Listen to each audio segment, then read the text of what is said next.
Okay, dear guests, the panel is already seated here. I'd like to welcome you to the next panel, panel number 9. Okay, thank you very much. We are talking about cross-cultural collaborations. How can collaborations between African and European filmmakers work? How can co-productions work? How can we explore scientific research which shapes the future of co-production between Europe and Africa? And is it also only about collaborations as a financial issue, or is it also important to be cultural respectfully and have mutual beneficial? So let's dive into this subject with Professor Daniela Schlütz. She's a professor of theory and empiricism of digital media, vice president, research and transfer of startups at the Konrad Film University at Babelsberg in Germany. Welcome. And this panel is hosted by a man. We have something in common. We live both in Kenya, now we live both in Germany. He's a director, producer and founder of Good Karma Productions International and in Germany. He's from India and in Kenya. So give a warm applause for Ravi Karmalker.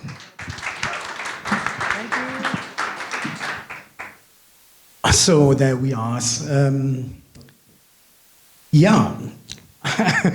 Last year I was sitting here together. No, I was sitting here being interviewed, and this year I'm a moderator.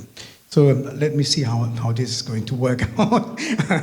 I'll try my best. But before we start, I just wanted to, although nobody is listening in the background, I just wanted to say also, again, after attending Afro Berlin for nearly a day now, I'm really excited about the quality of the panels we saw so far.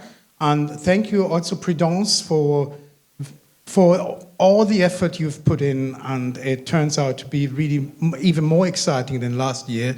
Therefore, kindly give Prudence a big applause.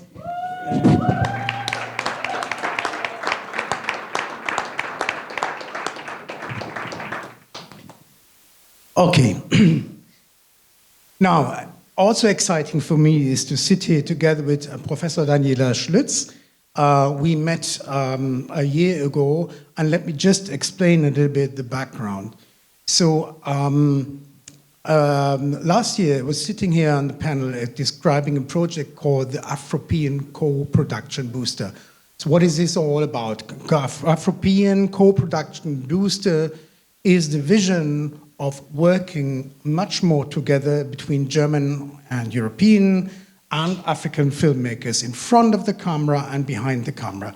So my business partner, Sasha and Tiawa and I, we developed a slate of 6 series and 2 feature films, and are very excited about how it works out. So long story short, then we heard a podcast where we heard Professor Schlütz being introduced as an expert on international series, and we thought she might be also interested in our approach, being interested in African series and African films. Not only that, but also in the topic of that maybe Africa is on the rise.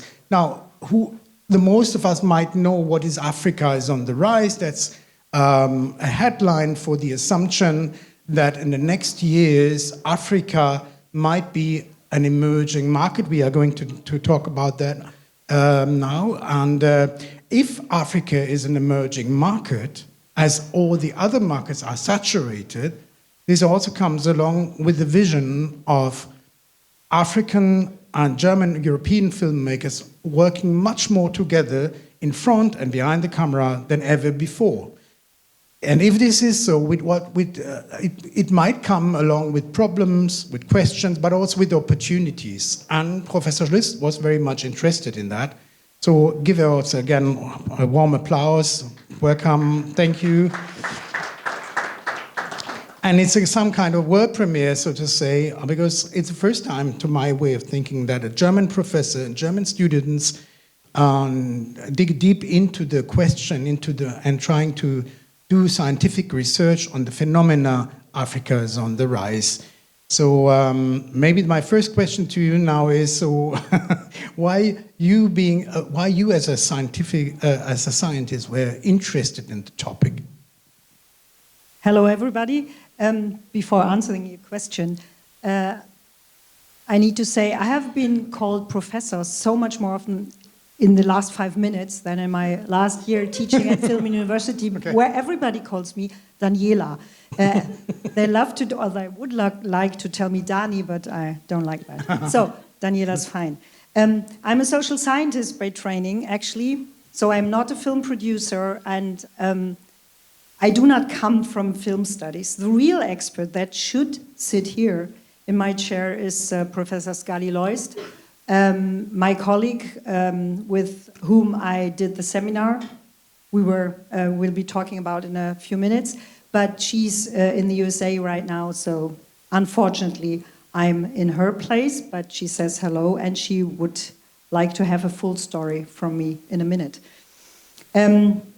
So what I will be presenting here is research that my students did, or our students did. I'm just in their place, I'm telling their story, and it's really important to me that I make that quite clear. So it was 12 people from our university.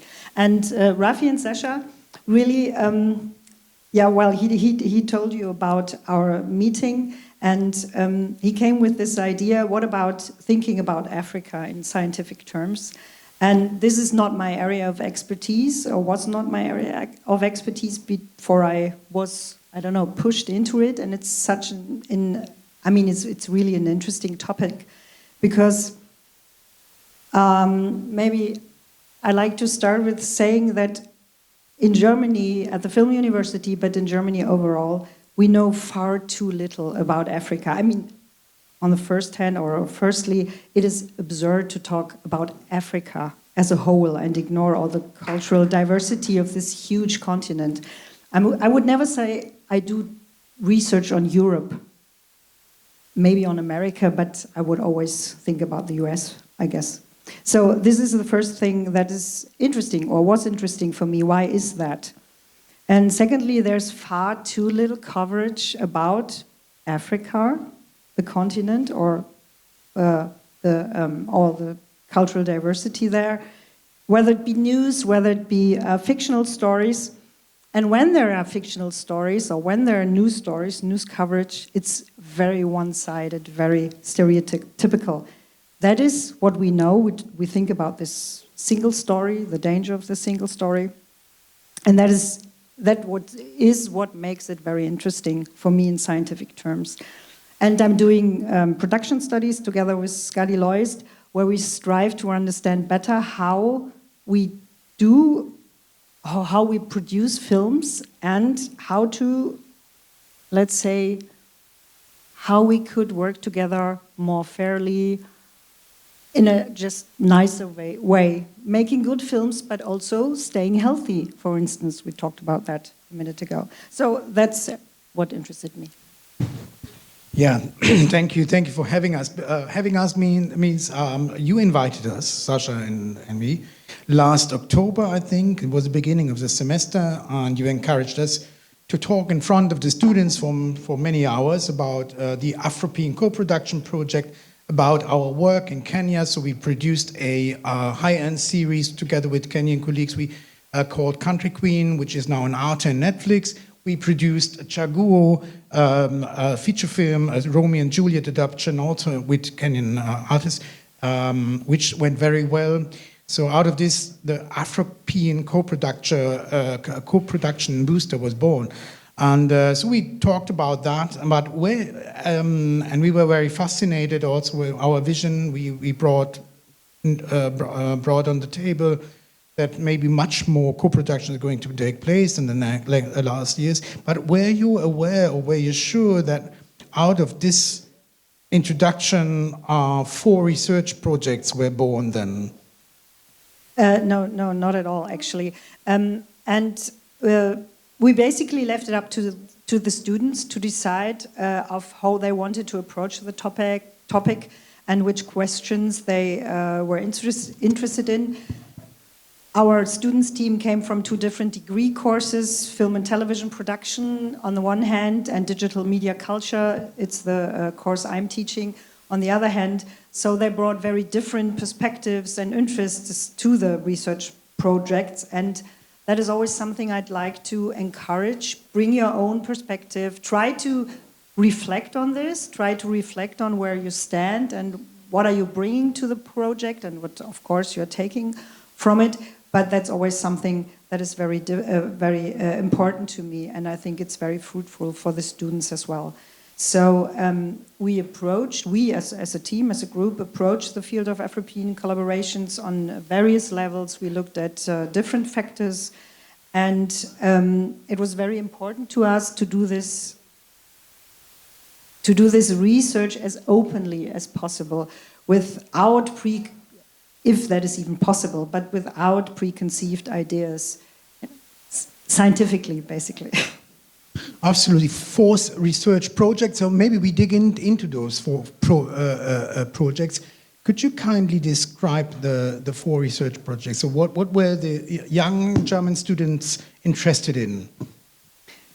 Yeah, as you can imagine, I can't talk about all of them because that would go far beyond our time frame, and I can see them.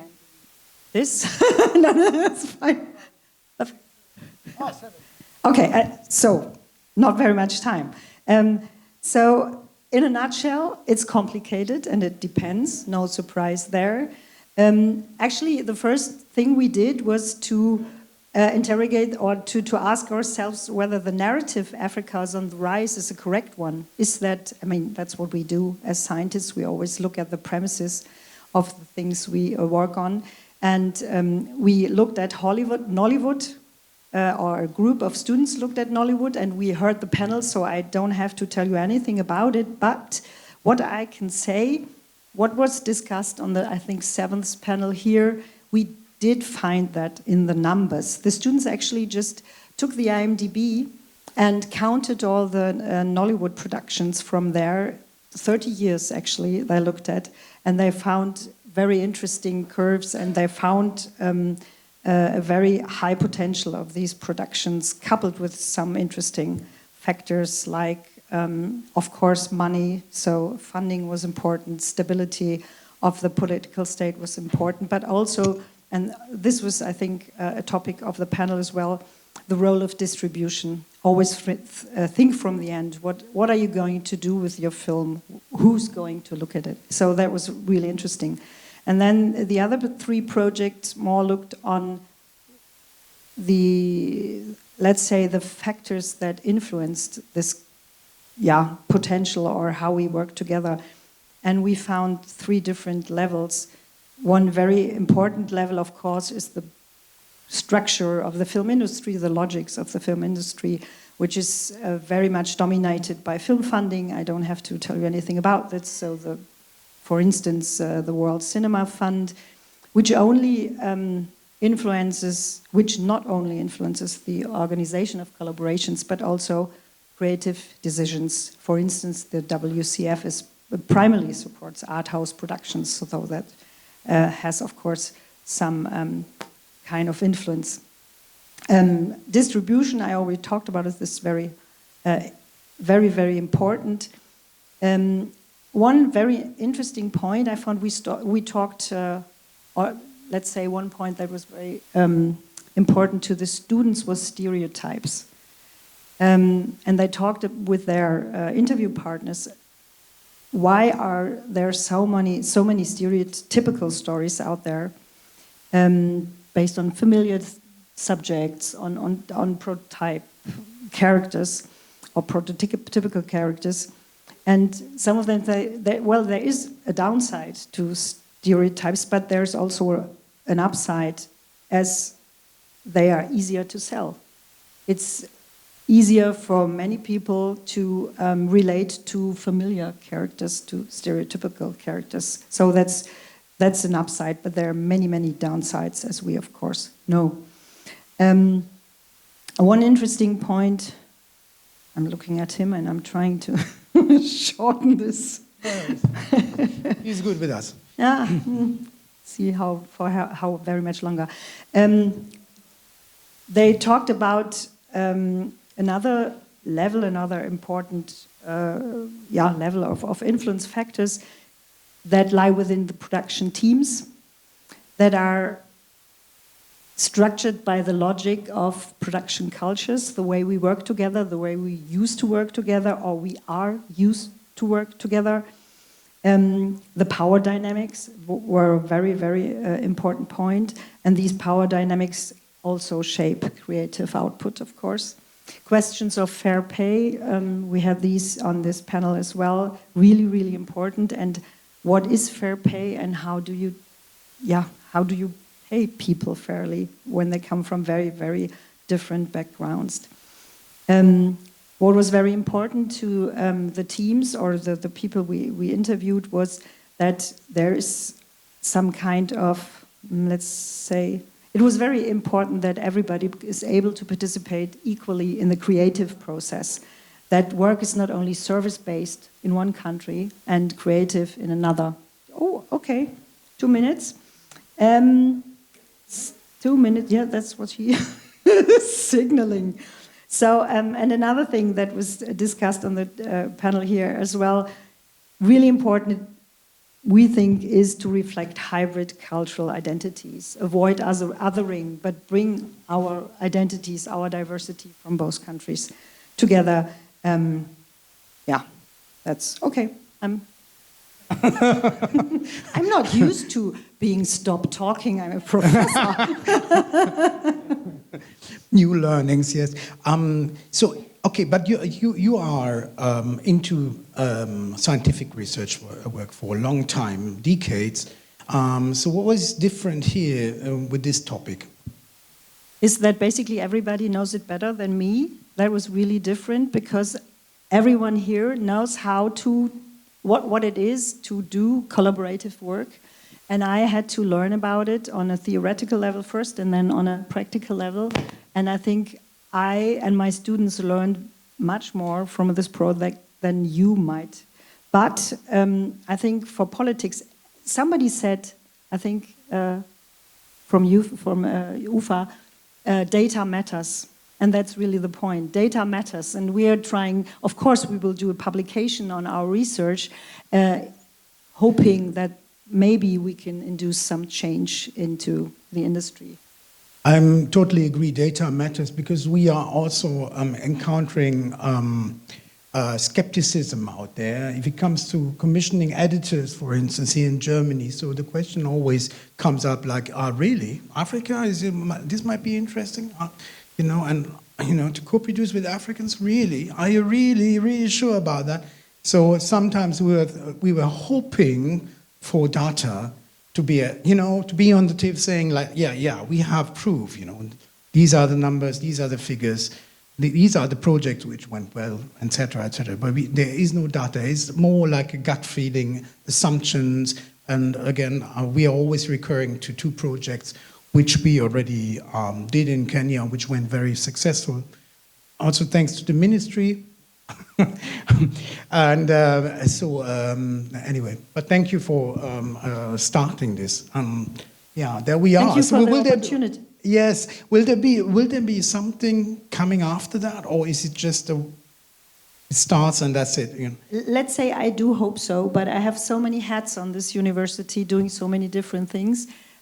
Not only pet project like this one, but other things as well. But yeah, I will try to do more research on that. Great, okay, so looking forward to it, thank you. I don't call you professor anymore because you don't want to. Thank you, Daniela Schlütz, for being with us, and applause.